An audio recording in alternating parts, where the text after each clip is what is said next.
आने वाली है। इसमें मैं कुछ ऐसी यूनिक सी टिप्स लेकर आई हूँ जो आपको बहुत पसंद आएंगी और आपकी बहुत ही यूज़फुल साबित होंगी। तो सबसे पहली टिप है मेरी ये रुई की बत्ती को लेकर। जब हम घर पर ही रुई की बत्ती बनाते हैं तो ईज़िली बहुत अच्छे से बन जाती हैं और इस पर आप दूध ज़रूर से लगाइएगा।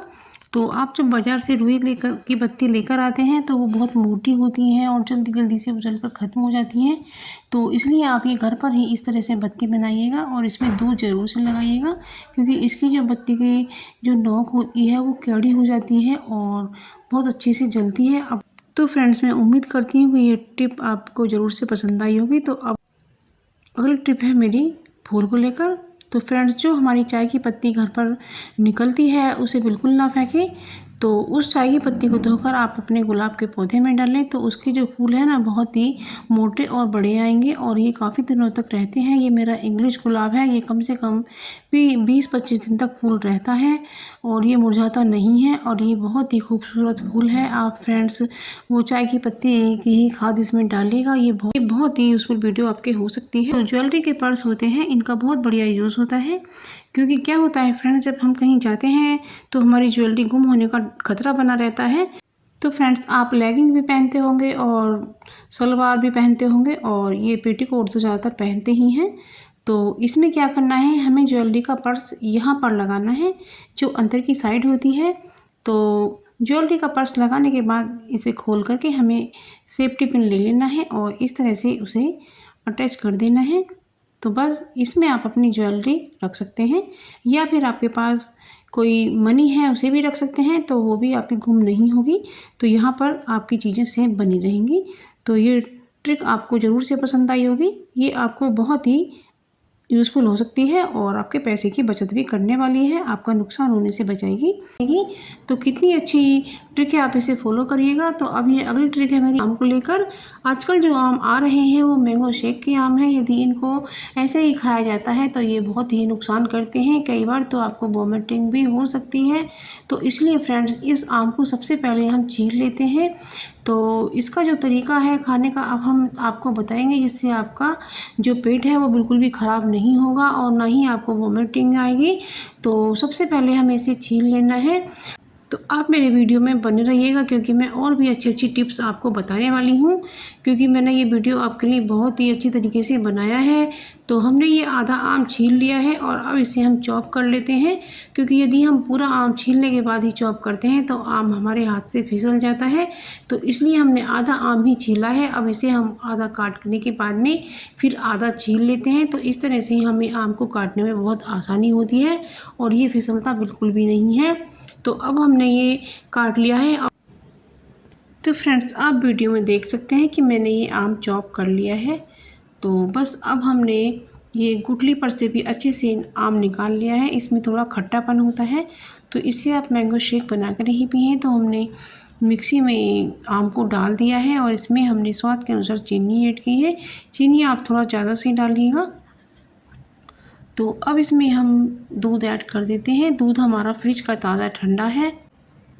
तो बस हमने इसको विप कर लिया है। अब बस इसमें हम बर्फ़ के कुछ क्यूब्स डाल देते हैं और हमने मिक्सी में फिर से दोबारा कर लिया है। अब इसे हम बस सर्व कर देते हैं। आप देख सकते हैं फ्रेंड, कितना अच्छा मैंगो शेक बनकर के तैयार हुआ है। हमें इसमें ज़्यादा बर्फ़ ऐड नहीं करना है, क्योंकि अभी इतनी गर्मी नहीं है। आप देख सकते हैं कितना अच्छा मैंगो शेक बन करके तैयार है। और आप मेरे वीडियो को पूरा वॉच कीजिएगा। तो सबसे पहले ट्रिक है ये बिंदी को लेकर। तो फ्रेंड्स, जब हम रील को अपना काम करके रख देते हैं और कुछ इस तरह से इसका जो छोर होता है उसे कर देते हैं, तो जो इसका छोर होता है उसे इस तरह से फिर हमें नेक्स्ट टाइम ढूंढने में दिक्कत होती है। तो हमें लगा देनी है यहाँ पर बिंदी, तो ये छोर हमें आसानी से मिल पाएगा। तो है ना कितनी अच्छी कमाल की ट्रिक है। तो फ्रेंड्स, आप इसे ज़रूर से यूज़ कीजिएगा और आप इसे एक बार ज़रूर से करके देखना, आपको बहुत ही पसंद आएगा और आपके समय की बचत होगी। तो जो ट्रिक हमारी समय की बचत करे वो बहुत ही अच्छी होती है। तो इसी तरह से हमने सभी रीलों को कर दिया है और हमारे छोट समय में मिलेंगे और ये जो धागा होता है खुलकर आपस में इलझेगा भी नहीं। तो कितना अच्छा है। तो आप ये ज़रूर से कर सकती हैं। अगली ट्रिक है हमारी, जो कप होते हैं तो इसके अंदर जो जब हम चाय बनाते हैं और चाय पीते हैं तो इसके अंदर एक छोटी सी लेयर कोने में चाय की जम जाती है, जो कि बहुत गंदी लगती है। जब हम किसी को चाय परोसते हैं तो ऐसा लगता है जैसे गंदे कप में ही डाल दिया हो। तो अब हम इसमें डालेंगे विनेगर। तो विनेगर जो होता है उसमें उखाड़ फेंकने की बहुत शक्ति होती है, तो ये चाय की लेयर को उखाड़ फेंकती है। तो बस हमने 1 कप में ही थोड़ा सा जो विनेगर है वही डाला है, और थोड़ा सा विनेगर हम इसी में से इसमें डाल देते हैं, क्योंकि इसके लिए ज़्यादा विनेगर की ज़रूरत नहीं है। और जो ख़राब टूथब्रश होते हैं उससे हमें इसे मल के साफ़ करना है। तो फ्रेंड्स, आप देखेंगे कि जो आपके कप है ना वो बिल्कुल चमकदार हो गए हैं।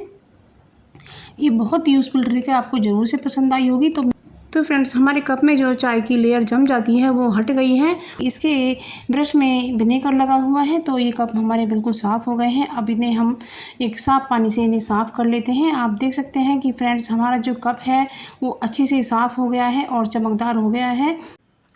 तो फ्रेंड्स, ये जो बोतलें हमारी कोल्ड ड्रिंक की बच जाती हैं, जैसे थम्स अप की हुई या फिर कोका कोला की हुई, तो इस तरह से हम इन बोतलों को फेंकें बिल्कुल भी नहीं।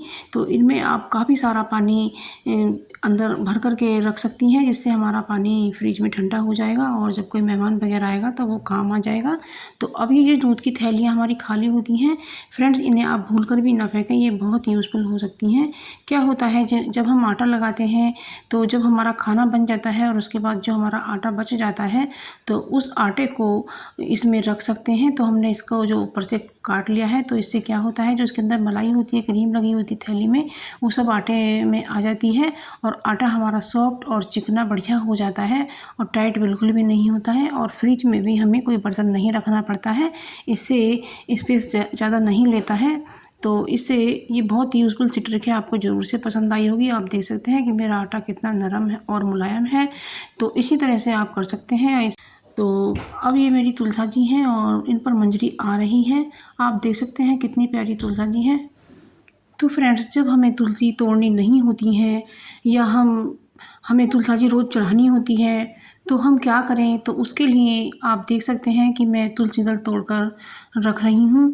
और जब हमें तुलसा जी तोड़नी होती है तो हमें इस बात का ध्यान रखना है कि तुलसा जी को तोड़ते समय हम नखून का इस्तेमाल नहीं करेंगे।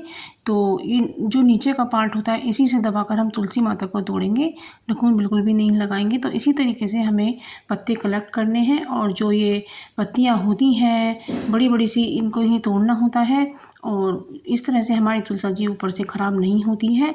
और हमें इसी तरीके से अपने अच्छे अच्छे से पत्ते कान्हा जी के लिए कलेक्ट करने हैं। और ये जो मंजरी होती है, ये मंजरी भगवान जी को सभी फूलों से बढ़कर मानी जाती है। तो ये मंजरी हमें भगवान जी पर ज़रूर चढ़ानी चाहिए। इस मंजरी को चढ़ाने से होता क्या है कि जो ये तुलसा जी होती हैं फिर इन्हें अगले जन्म में पौधा नहीं बनना पड़ता है। तो जब कान्हा जी को ये मंजरी सहित पत्ते चढ़ाए जाते हैं तो इन्हें सब फूलों से बढ़कर माना जाता है। तो ये बहुत ही अच्छा है और ये मैं अपने पास से नहीं बता रही हूँ, ये शास्त्र विहित है और आप ऐसा ज़रूर से कीजिएगा।